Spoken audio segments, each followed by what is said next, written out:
All right, we're back and in the studio. You're not going to believe it. We have the Wanted. I have had a real interest in the different varied instruments that you guys play when you're on stage. Richard, I want to start with you.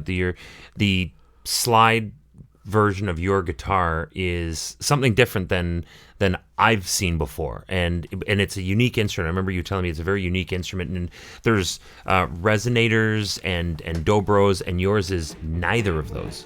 Yeah, I play the original Hawaiian lap steel guitar.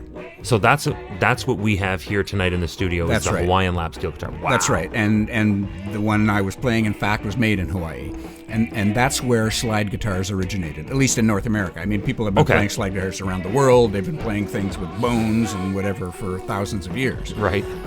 But the Western version, which is what you see mostly these days, even in non-Western countries, has its roots in the Hawaiian lap steel guitar.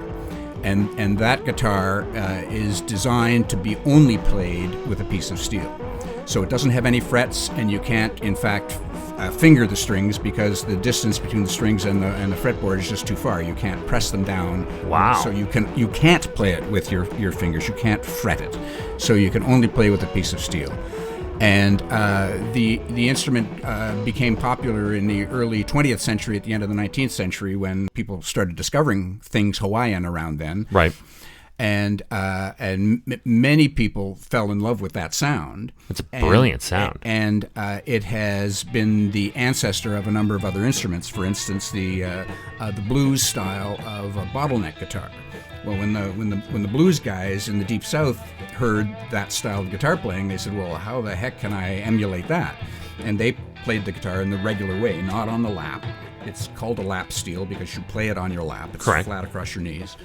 And so they played it, holding the guitar in the normal way, and they would use a jackknife, and they'd hold it in their hand, and they'd scrape the jackknife across their strings to get that kind of twangy, slidey sound. Wow, it started with a jackknife. Yeah. So they were just improvising their version of a Hawaiian They had heard this kind of sliding metal-on steel string, Right. and they tried to emulate that sound, and then it got more and more sophisticated so that it became a bottleneck.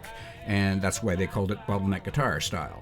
So they'd cut the top off a bottle, and they'd because it'd be glass. That on there. I knew that they were glass Yeah. first, and then they went into making steel ones. And so that was one stream, and then they started playing that They started playing the Hawaiian lap steel guitar in the popular music of the day in the early 20th century, which was big band music. Put your hand on that plow and hold on.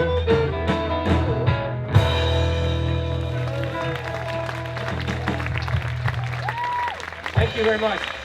I think we have 2 minutes left. Yeah, we have 2 minutes left.